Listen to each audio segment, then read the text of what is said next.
Appeal. A resort to a higher authority or greater power as for sanction, cooperation, or a decision. Deuteronomy 26:15. Look down from thy holy habitation from heaven, and bless thy people Israel, and the land which thou hast given us, as thou swearest unto our fathers, a land that floweth with milk and honey. Hey everybody, welcome back once again. It's your girl Jasmine. So today we're gonna kind of talk about, when we think about an appeal or think about any type of court system, and what happens is someone goes to trial and they think that they were mistried or they were tried wrong. Their decision that they got obviously would be guilty, and so they want to bring it back to court, go to a higher judge, so that maybe the final decision that was made will be overturned, and so they'll be innocent, and maybe be freed from their time in which they got, and everything will be reversed and change. The situation will change in which it is that the first decision that was changed, and sometimes situations in our life, they seem impossible because the decision that was made in the first place just seems like, okay, well, it went before, we look in the world, maybe it's something earthly, and, maybe situations in life happen, and, things happen in life, and it seems like, okay, well, these situations in life happen, and there's no changing it. There's no, turning back time or fixing the situation. And sometimes it just seems very hard. But I think about like situations in my life where um, like when I first gave my life to Christ, I was in an abusive relationship, and I never thought that I'd be able to have my friend back again. And I've watched God, restore that relationship with that friend, and to have a real relationship where it's not phony, where it's not fake, where it's something that was very meaningful, that's really caring, that's, like, okay, we're friends again, nothing more, nothing less, but just friends. But it's, it was like a decision where it just seemed like it was so final that I would never have a chance to be like, hey, look, I changed my life and I'm here now and I want to be your friend. And, like things have really changed. And, the higher judge would be God. Sometimes we look at situations in life and think, hey, there's no way that you can overturn this decision, that you can overturn this final say that was said. It's like your case is guilty and that's it. And we're going to kind of look at that. I'm going to have you guys in First Kings chapter 17 verse 17, and at the Shunammite woman, because Elisha had promised her a son, and she had her son, and then all of a sudden her son gets sick and he ends up dying, and death is a decision in which it's just like, hey, there's no turning back from this, like there's no turning back to this. And the only thing you can do really is you have to go to God.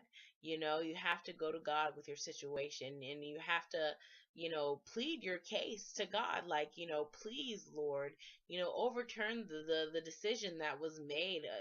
What is going on? And so we're going to kind of look at that in First Kings chapter 17 verse 17. It says, and it came to pass after these things that the son of the woman of the mistress of the house fell sick, and his sickness was sore, so sore that there was no breath left in him. So he was so sick that he just straight died. He died. There was no breath left in him because his sickness was so bad. And she said unto Elisha, what have I to do with thee, O thou man of God? Art thou come unto me to call my sin to remembrance and slay my son? So this woman right here thought that the reason why the decision in which it was that her son was taken was because of her sin. Bring, her sins in life, and which had, she had happened to her in life, and basically saying, is the reason why my son taken away from me because of my sin, because of the things that I've done in life. And I can understand, because there are things in which I know that God has promised me, and it just feels like everything has fallen apart in my life, where nothing is coming together, where, it's like, Lord, you promised me these things, and, you said I could have them, and things happen in life. Is it because I made a mistake? I feel like, Lord, is it because I made mistakes along the way? That's the reason why I can't have the things in which you promised me. Like, what is it? Why is the reason why it seems like everything is falling apart, and there looks like there's no hope in what it is that you said you were going to give me? Because, is it because of something that I did wrong along the way? It shouldn't be that, you think about Cain and Abel. When God told Cain and Abel, when he was offering up his offerings, he told Cain, will I, be able to, receive your graces if, I offer you up, a certain offering. And just the same thing, and like Abel, and because Cain offered the better offering, is it because of, is there something that I did wrong? Is it because I didn't offer you up this offering, or if I didn't do this, what is it that I did wrong where I can't receive what it is? Here she had her son, she had embraced her son, she had held her son, she had held on to the things in which it was that God was giving her. But all of a sudden, it's just like, okay, I told you, don't give me this if I can't have it. And then all of a sudden, it's taken away from me. And I just feel like the final decision that was made, was not fair. And I want something to be done about it. I'm not gonna just sit here and relax and act like I don't want something not to happen. I want something to happen, because I don't want this to be the final decision.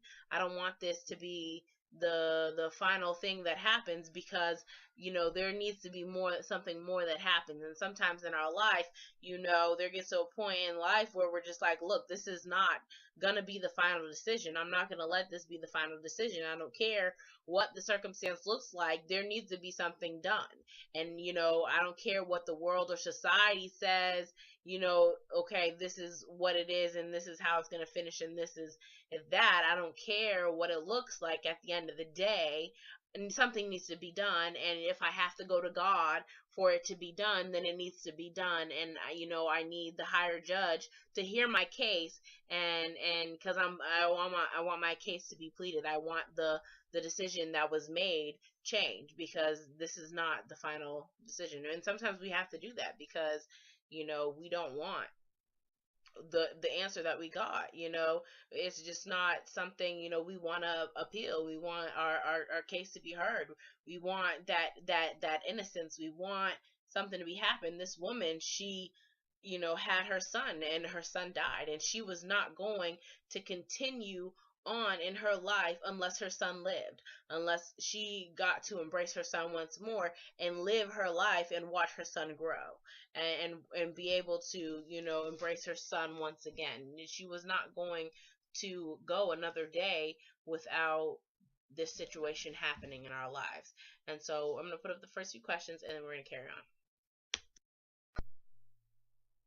Is there a place in your life where you want God to hear your case on because you refuse to let it be the final answer? What is it, and why? Okay, so basically, what we're gonna end up seeing is like Moses. Basically, the Lord had told Moses, hey, I'm gonna, allow you guys to go up and enter into the land. I will send an angel before you. But he was basically saying, like, he came to a point where he was just like, look, I'm not gonna go with you, and and that was just something that, Moses was just like, look, if you don't go, then we need you to go. We can't go before you, Lord.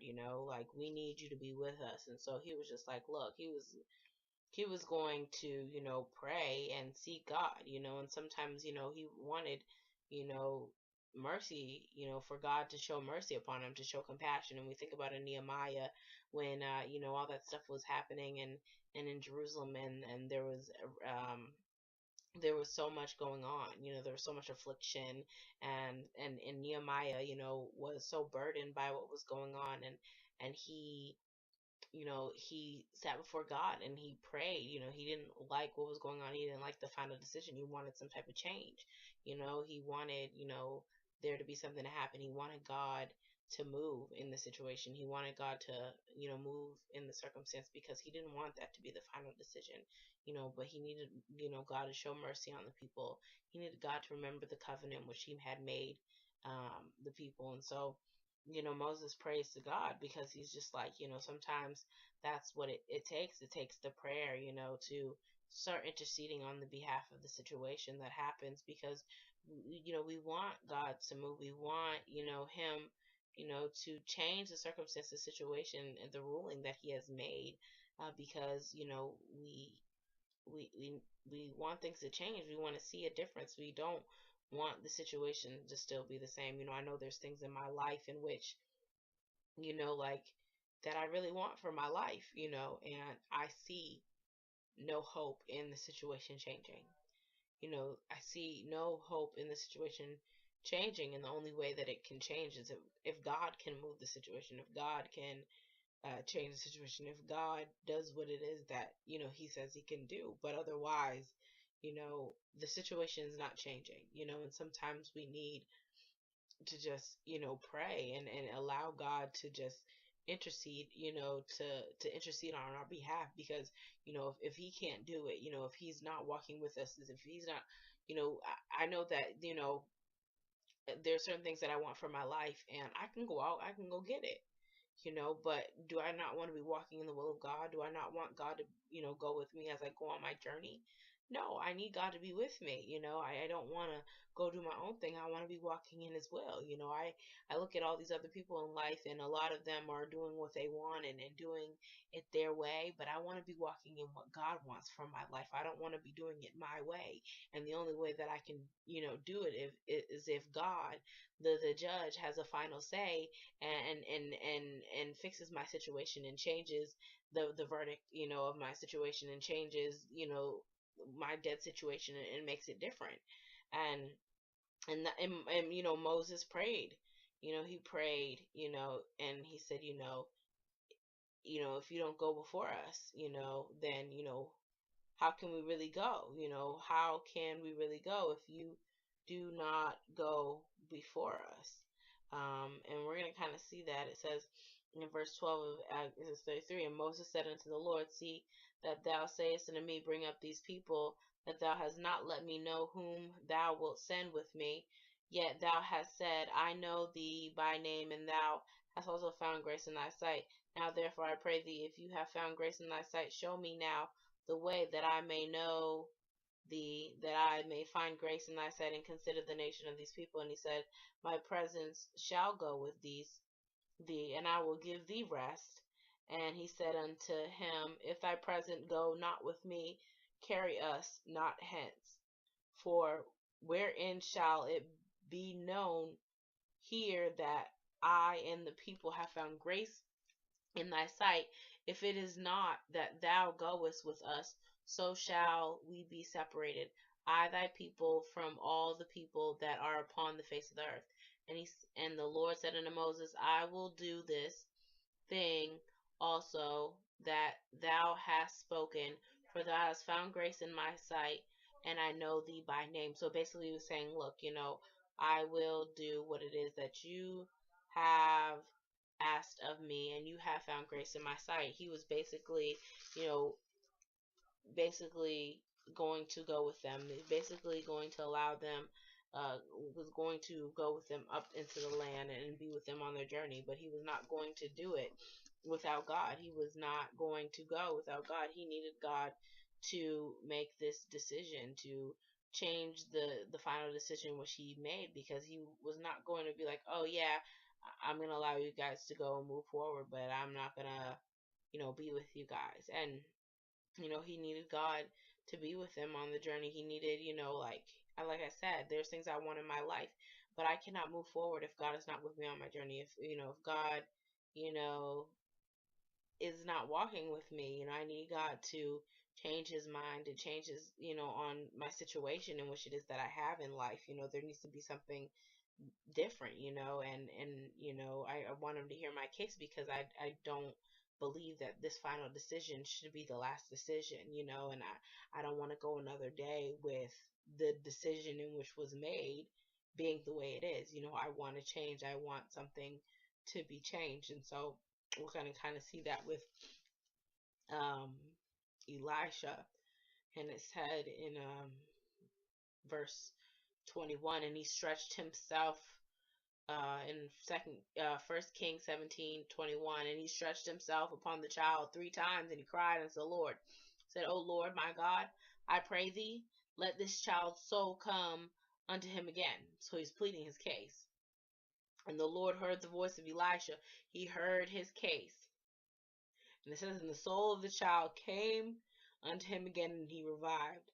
So basically, he heard the man's case, Elisha's case, and he overruled the first decision, and he changed the first decision, and the son came back to life. The son was revived, and the first decision that was originally made was overruled, and basically it was like going from a guilty to innocent, and hearing that your situation has been overruled and things are going to change, and she was going to be able to embrace her son. She was going to be able to hold the promises in which it was that God had for her life. And I'm crying because I just feel like God is just basically like speaking and saying, look, maybe there's been some things in your life where the situation has looked totally horrible, but things are just going to change. And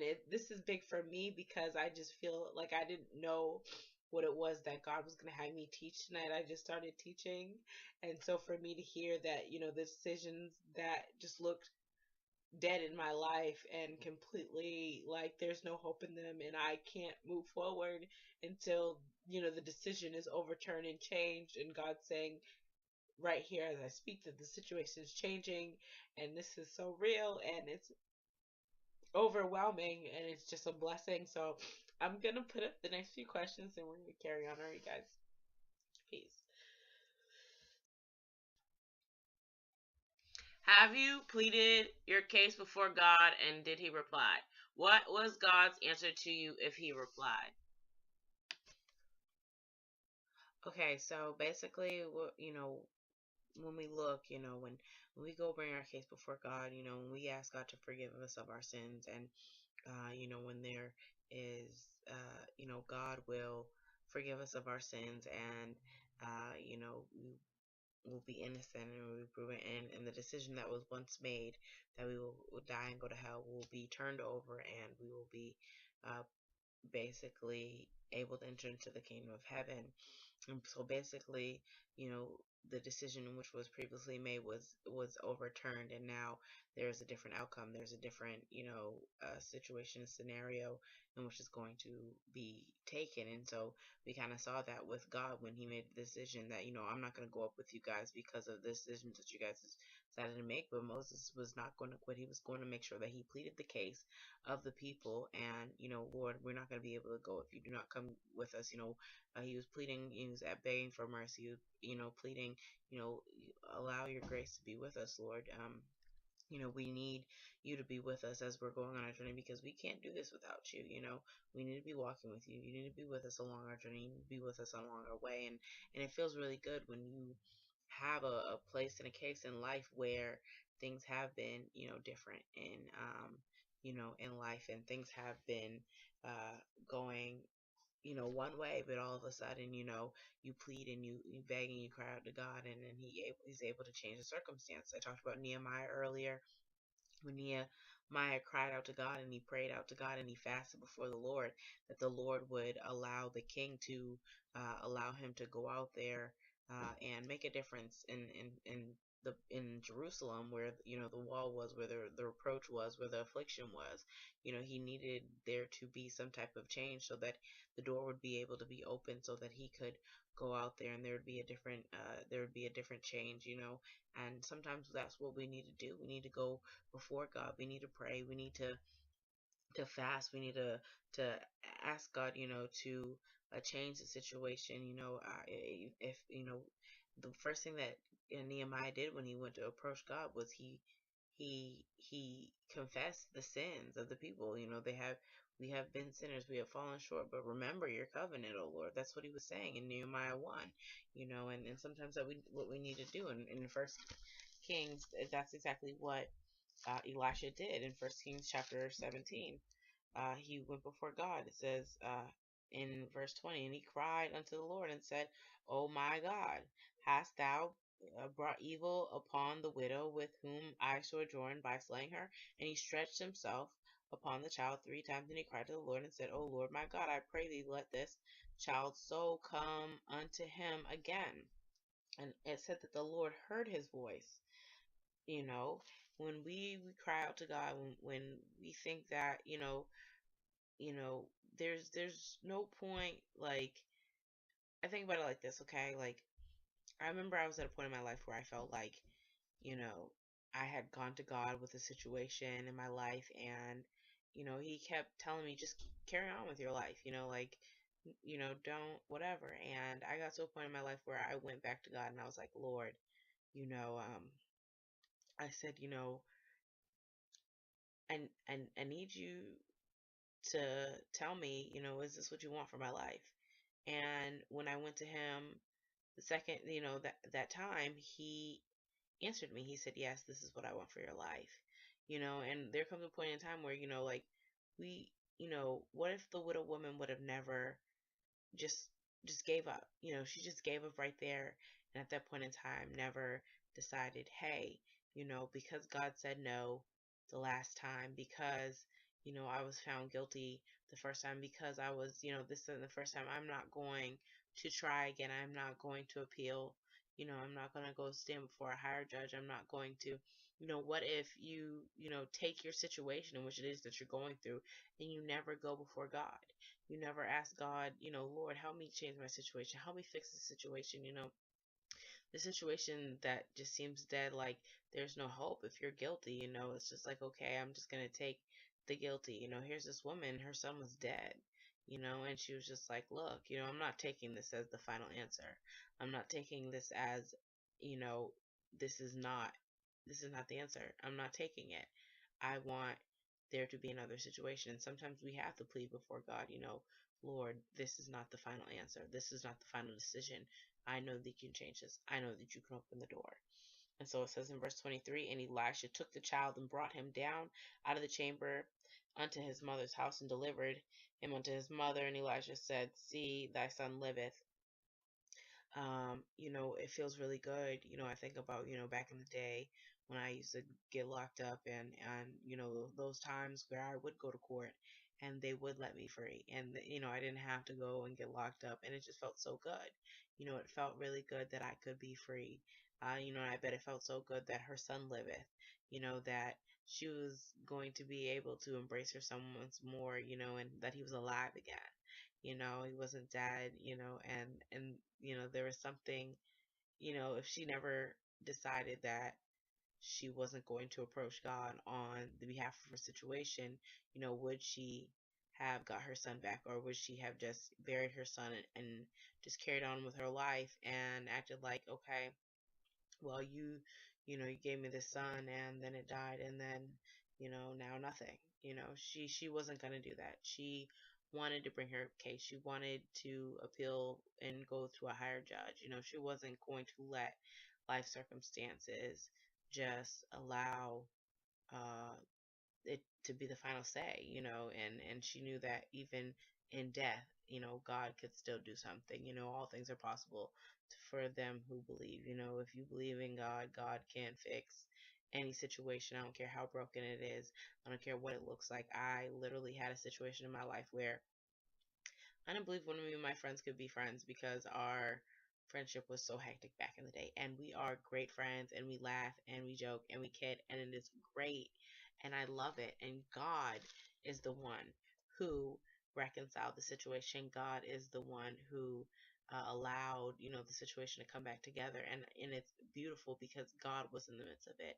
It wasn't something that was forced. It was something that God, you could just see God all over it. You could see God working in the midst of it all, and it's such a beautiful thing.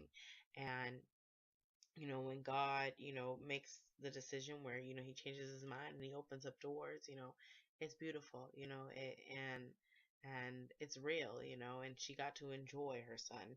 So it says, see, thy son liveth. And it says in verse 24, and the woman said to Elisha, now by this I know that thou art a man of God, that the word of the Lord is in thy mouth is truth. And just because of the decision in which it was that was overturned, other people, believe, sometimes in life it takes, you to go to God in a situation that seems impossible, you know, for things to change because the first ruling, but you went to God and you pleaded your case and God fixed the situation, and other people will end up believing, in on your behalf. You think about I believe it's Second Kings uh chapter 4. Yeah, Second Kings chapter 4, where Gehazi was talking to the king, and the king heard about the woman who Elisha had raised up her son, and that was that woman, and she ended up getting all her stuff restored back just because of the testimony that it came from.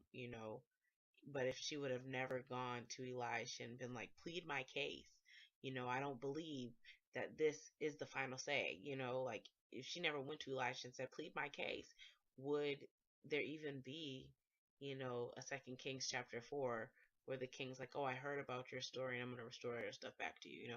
There would never be a Second Kings chapter 4 because there would have been nothing to talk about her son being restored back to life, but because she wanted her case to be heard, because she wanted to appeal, she didn't take that, death as the final answer. She took it as, okay, I need to go to someone who can fix my situation. And if you have a situation in your life that needs to be fixed, a dead situation in your life, maybe your family's broken, maybe your relationship's broken, maybe you're barren, you may want children, I don't know what it is, whatever it is in your life that you're struggling with. Maybe you're sick and you need a healing. Don't take the doctor's no as the final no. Don't take the no as a final no, but go to God and plead your case. Plead your case. Pray before God. Pray before the Lord. Seek the Lord. And say, Lord, I want you to walk with me. I want you to, bring my situation back to life. Whatever it is that, your case is, plead before God, pray before God. God heard, it says in verse 22, and the Lord heard the voice of Elisha. If we would just lift up our voice and pray and seek God and search for God and seek and pray and hear the word of the Lord, he will speak to us and he will hear our cry. He heard Elisha's voice. There's never a time in life where we don't go and plead our case where God will not hear our case. He will hear our case, so don't be afraid to plead your case to God because he will hear it. And for this woman, he decided that he was going to turn his decision around and revive her son and bring her son back to life and bring her. Has God reversed or revived a situation in your life that seemed like it would never change?